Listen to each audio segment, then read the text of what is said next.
Hello everyone, welcome back to your own academy, that is Achievers Academy. This side Nisha Sharma, your friend, your guide. Hope you all are fine. So आज सबसे बड़ा जो question मेरे सामने maximum students का आ रहा है कि मैम स्ट्रेटजी बता दीजिए केवीएस का एग्जाम फरवरी में होगा या नहीं होगा. I don't know about this, क्योंकि जब तक मैं चीज़ों के लिए श्योर नहीं होती मैं उन पर कोई भी टिप्पणी नहीं करती हूँ, मुझे पसंद नहीं है.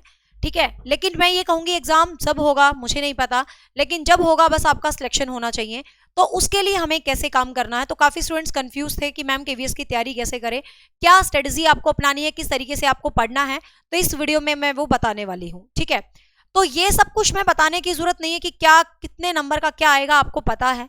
तो इस वीडियो में मैं आपको एक स्ट्रेटजी बताऊंगी, how to crack KVS exam. ठीक है, कि आप केवीएस एग्जाम को किस तरीके से क्रैक करने वाले हैं और क्या आप केवीएस एग्जाम के लिए पढ़ने वाले हैं, क्या आपने तरीका अपनाना है, कैसे अपने टाइम को सेव करना है और किस तरीके से आपको पढ़ाई करनी है. सबसे पहले ये सबको पता है सिलेबस क्या है. 180 मार्क्स के क्वेश्चंस हैं, पेपर है, आई थिंक सबको पता है. नेगेटिव मार्किंग नहीं है, सबसे बड़ा प्लस पॉइंट आप लोगों के साथ ये है. अब बात आती है कि मैम पढ़ाई कैसे करें, किन किताबों से हमें पढ़ना चाहिए, क्या किस तरीके से हम पढ़ें, क्या अपना टाइम टेबल बनाएं. तो देखिए, पहला मुद्दा आता है टाइम टेबल का. पहला आपका इंपॉर्टेंट मुद्दा है टाइम टेबल क्या बनाए मैम. तो भाई मैं एक बात कहूंगी कि टाइम टेबल नाम की कोई चीज नहीं होती. आप कुछ बच्चे कहेंगे मैम कैसी बातें कर रहे हो, आप तो पागलों वाली बातें कर रहे हो. टाइम टेबल नाम की चीज नहीं होती. मेरा मतलब क्या है, जब आपको पता है कि आपका एग्जाम सिर पर है, सिर पर इन द सेंस कि भाई फरवरी में पेपर हो जाए, मार्च में पेपर हो जाए, फरवरी में ही हो जाए क्या पता, तो आपका एग्जाम तो बिल्कुल आपके सिर पे है, आपका एग्जाम तो आप बिल्कुल आपके साथ है.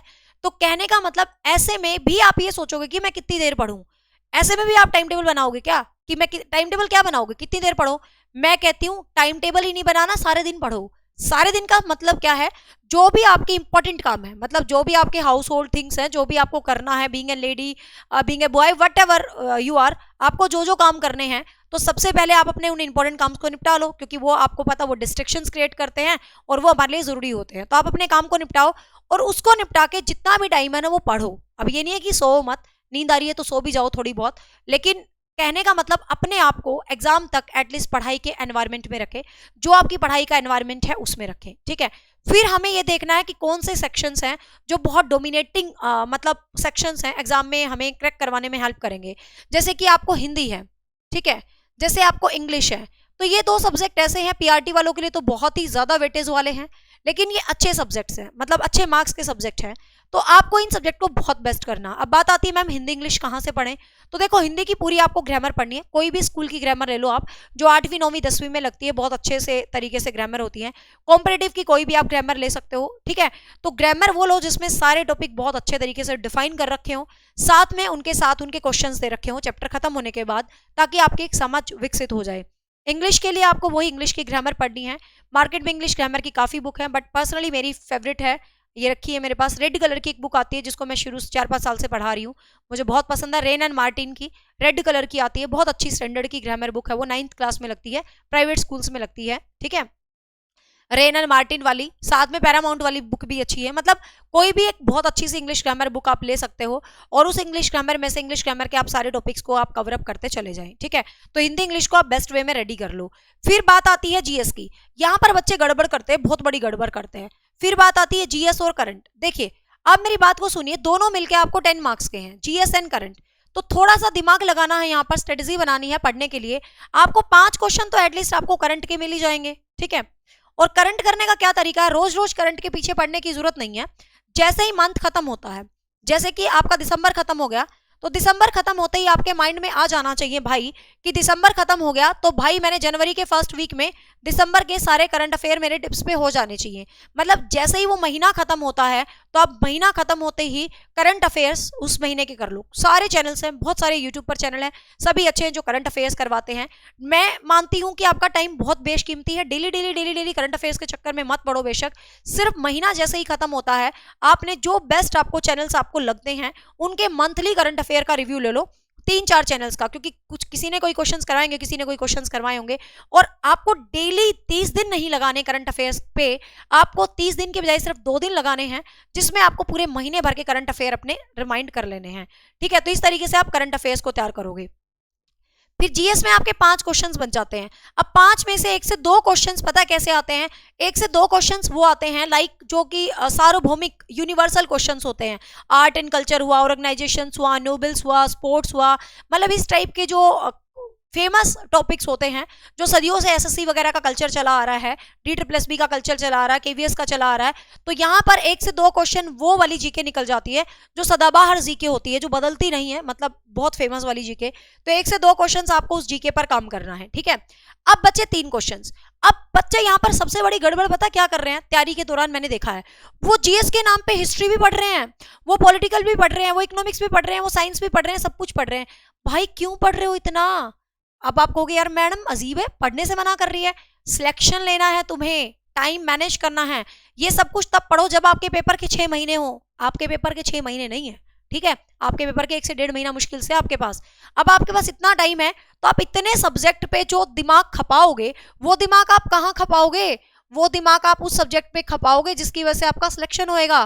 टीचिंग एप्टीट्यूड और आपका सब्जेक्ट, वो जीएस को कवर करने का जो दिमाग है बच्चे, वो आप टीचिंग एप्टीट्यूड और अपने सब्जेक्ट पर लगाने वाले हैं, वो आप जीएस पर नहीं लगाएंगे। आप 1 से 2 नंबर के लिए पूरी हिस्ट्री, पूरी ज्योग्राफी, पूरी इकोनॉमिक्स, पूरी साइंस नहीं पढ़ेंगे यदि आप समझदार बच्चे हो। सिर्फ मेजर टॉपिक्स पढ़ेंगे, जो डोमिनेटिंग टॉपिक्स होते हैं, जो हमेशा एग्जाम में आते हैं। सिर्फ डोमिनेटिंग हाईलाइटेड, बस आप 20 वीडियोस पढ़ लो मोस्ट डोमिनेटिंग टॉपिक्स की। यदि आने होंगे 2-3 क्वेश्चन इनमें से आ जाएंगे ना, तो तुम हजारों कंटेंट पढ़ जाओगे तो भी 2 क्वेश्चन ऐसे आएंगे जीके के जो आर पार हो जाएंगे। कहने का मतलब ये वाला दिमाग, ये वाला टाइम, ये वाले एफर्ट्स आपको लगाने हैं टीचिंग एप्टीट्यूड और अपने सब्जेक्ट के ऊपर, ठीक है। क्योंकि जब आप टीचिंग एप्टीट्यूड और अपने सब्जेक्ट पर काम करेंगे तो you are the winner of your content, ठीक है, तब हो आप विनर। तो आपको काम किस पे करना है?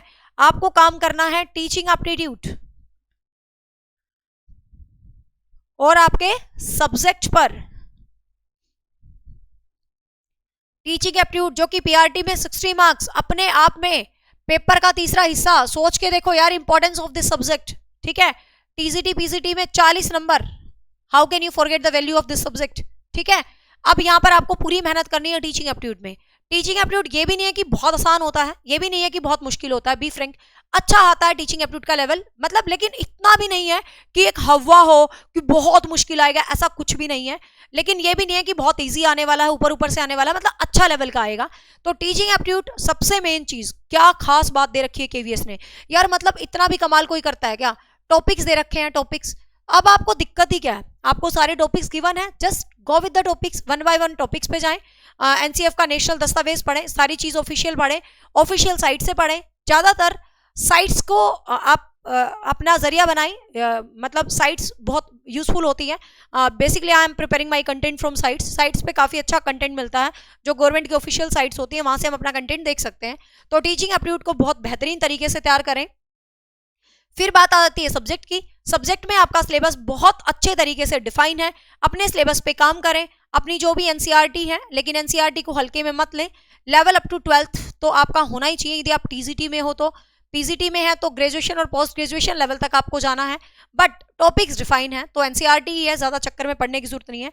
लेकिन एनसीईआरटी को भी पढ़ने का एक तरीका होता है। सपोज आप इंग्लिश का आपने एक लेसन पढ़ा है, ये आपने लेसन पढ़ लिया इंग्लिश का, अब इस लेसन को आप दिमाग में कैसे सेट करोगे? ये नहीं है कि आपने पढ़ के छोड़ दिया, पढ़ने के बाद 2 मिनट आंख बंद करो, इस पार्ट में ये था, इस पार्ट में ये था, इस पार्ट के ये कैरेक्टर थे, ये इसकी स्टोरी थी, ये इसका आउटलाइन था, ऐसे अपने दिमाग में करो और फिर उसको अपनी कॉपी के लिख लो लेसन नंबर 1, ठीक है।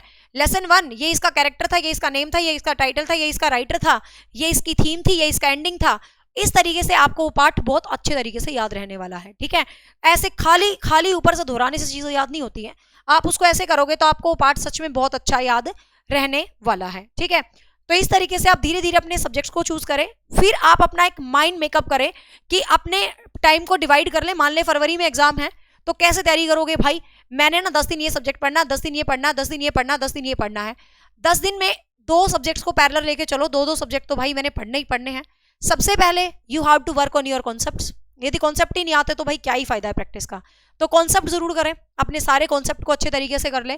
तो अपने कॉन्सेप्ट्स पर काम करें। कॉन्सेप्ट जितने आप बेहतरीन करोगे, आपका कंटेंट जितना अच्छा होगा, मानिए आपके क्वेश्चंस ऑटोमेटिक सॉल्व होते जाते हैं। बशर्ते आपके पास कंटेंट गाइडलाइन बेस्ट होनी चाहिए, ठीक है। तो आप अपने कंटेंट पर बहुत अच्छे तरीके से काम करें। फिर सबसे बड़ा डिस्ट्रैक्शन सोशल मीडिया। अब आपको यार मैडम कैसी बातें करते हो, सोशल मीडिया से ही तो हम पढ़ रहे हैं, इसी के थ्रू तो हम आपको देख रहे हैं, यही नहीं देखेंगे तो हम क्या करेंगे।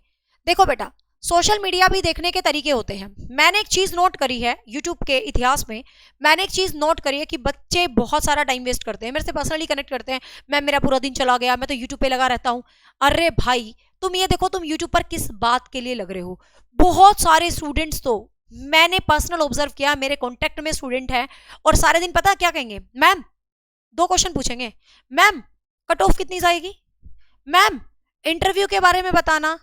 अरे दिमाग के बुद्धो, तुम इंटरव्यू कब दोगे, तुम इंटरव्यू कब दोगे, जब तुम रिटर्न करेक्ट करोगे, ठीक है।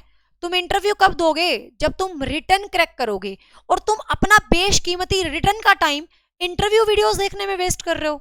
मेरे कांटेक्ट में 25 स्टूडेंट हैं जो मेरे से दिन में ये क्वेश्चन पूछ रहे हैं, मैम इंटरव्यू की मॉक वीडियो उसकी देखी। भाई तुम पागल हो क्या, तुम इंटरव्यू क्यों देख रहे हो, अभी तुम्हें फरवरी में एग्जाम देना है। अब कुछ बच्चे कहेंगे नहीं हम तो दूरदर्शी हैं, इंटरव्यू का तो पता ही होना चाहिए हमें। यही तो गलत फहमियां करते हो आप। इंटरव्यू की वीडियो देखने में इतना टाइम तुम वेस्ट करते हो, इतना टाइम अपने रीडिंग को क्यों नहीं देते, इतना टाइम अपने पेपर की तैयारी को क्यों नहीं देते। जब तुम पेपर पास कर लोगे तो तुम्हारे पास जो टाइम होगा इंटरव्यू तक, क्या करोगे तुम, सारा दिन इंटरव्यू की वीडियो तो देखोगे। इंटरव्यू की वीडियो तो तब देखने की नौबत आएगी जब पेपर पास करोगे। पेपर तुम तब पास करोगे जब तुम इंटरव्यू की वीडियो को छोड़ के पेपर की वीडियो देखोगे। कहने का मतलब क्या है, अपनी पहली सीढ़ी पर काम करो। देखो मानना है ना मानना तुम्हारी मर्जी है भाई, मैंने तो अपनी ओपिनियन देनी है कि यदि तुम सही स्टूडेंट हो, तुम सिर्फ वहां देखो जहां तुम्हें कंटेंट मिल रहा है पढ़ने का, ठीक है। पढ़ने के कंटेंट पे काम करना है। जब आपका पेपर पास हो जाएगा तब आपको इंटरव्यू पे काम करना है। अभी आप इंटरव्यू के 1-1 घंटे की वीडियोस को देख देख के अपना बेशकीमती पढ़ने का 1-1 घंटा क्यों वेस्ट कर रहे हो। क्यों बनाऊंगी मैं इंटरव्यू की वीडियो, अभी कुछ बच्चे कहते हैं मैम इंटरव्यू की वीडियो बना दो, क्यों बनाऊं, पेपर हो गया क्या, पेपर हो जाएगा उसके बाद ही तो मैं इंटरव्यू की वीडियो बनाएंगे ना, पेपर के बाद ही तो इंटरव्यू चाहिएगा ना, ठीक है। तो सबसे पहले तो आप अपने एग्जाम के ऊपर आप काम करें, ठीक है। फिर दूसरा सवाल, मैम कट ऑफ कितनी जाएगी, कट ऑफ कितनी जाएगी। देखो ये तुक्के मारने वाली बात है, कट ऑफ कितनी जाएगी। Cut off depend on the level of exam, ठीक है। एग्जाम इतना आसान आ गया, कट ऑफ हाई जाएगी। एग्जाम बहुत टफ आ गया, कट ऑफ कम जाएगी। तो कट ऑफ को हम प्री डिटरमाइन कैसे कर सकते हैं, तुक्का मार सकते हैं। तुक्के मारने का क्या ही फायदा यार, तुक्के थोड़ी ना सफल होते हैं। मैं तुक्के मार दूं, कट ऑफ तो 120 जाएगी, 130 जाएगी, 140 जाएगी, 100 जाएगी, 10 जाएगी। अब कंपटीशन बढ़ चुका है, सीधी सी बात है, तो कट ऑफ हाई जाएगी। लेकिन एग्जाम दिखाएगा कट ऑफ कैसी जाएगी, ठीक है ना। जैसा आपका एग्जाम होगा वैसी कट ऑफ जाएगी।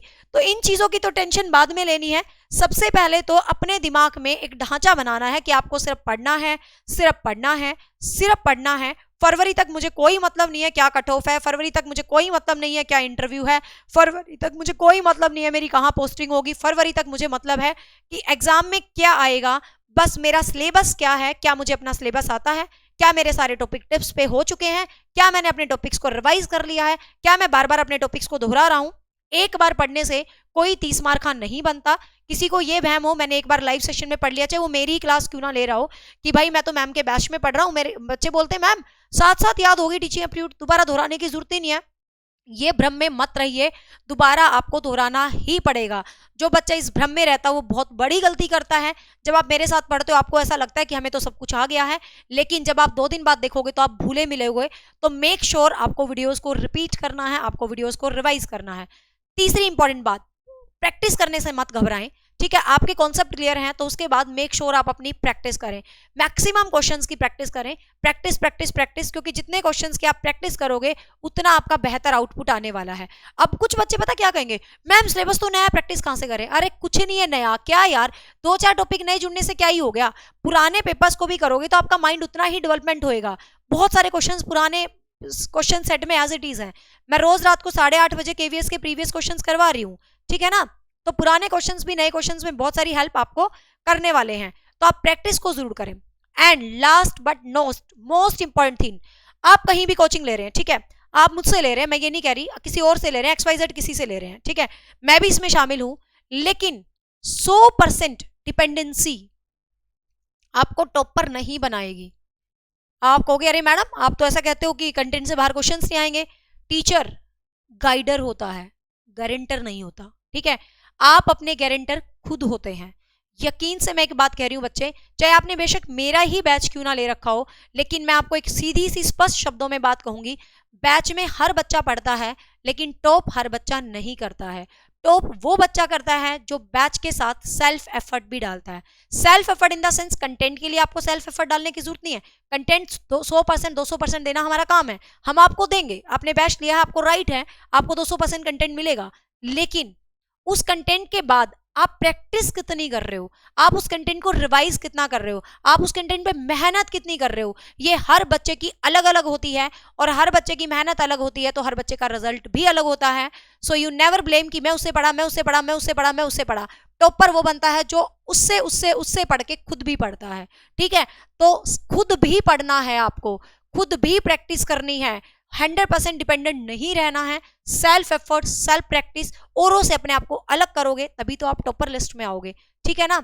तो मुझे लगता है कि ये सब बातों को आप ध्यान रखोगे ना, तो आप केवीएस के एग्जाम को बहुत इजीली क्रैक कर सकते हो। बस मेक श्योर कि सारी डिस्ट्रैक्शंस को छोड़ के अपना 1 महीना 1.25 महीना पढ़ने पे दे दो। दूसरी बात, आप ये किसी और के लिए नहीं कर रहे, खुद के लिए कर रहे हो। तुम इतने छोटे बच्चे नहीं हो कि तुम्हें हर वक्त मोटिवेट किया जाए। ये आपका रिजल्ट है, ये आपका भविष्य है, ये आपकी जिंदगी बदल देगा। 1 मिनट आंख बंद करके सोच के देखो, 1 सेकंड मेरे साथ। रिजल्ट आ गया, वाओ मैम मेरा सिलेक्शन हो गया। सोच के देखो 1 सेकंड के लिए आंख बंद करके, ये फीलिंग आपको इतनी अच्छी लग रही है तो सोच के देखो, जो सच में आपका रिजल्ट पॉजिटिव आएगा तो आपको कितना अच्छा लगेगा। तो इस बस पॉजिटिव रिजल्ट के लिए आपको मेहनत करना है। मैं आपके साथ हूं, जितनी मुझसे हेल्प होती है यूट्यूब पर कर रही हूँ। अचीवर अकेडमी ऐप पर बैचेस चल रहे हैं, 8:30 बजे यूट्यूब पर सीरीज चल रही है एमसीक्यूज की। जितना मुझसे मैक्सिमम होगा मैं कर रही हूँ। सो होप सो गाइज ये इन्फॉर्मेशन आपके लिए हेल्पफुल रही है। कोई बच्चा हमारे चैनल से पहली बार जुड़ा है तो मैं बता दूं, हमारा चैनल डेडिकेटेड है टीचिंग एग्जाम्स को।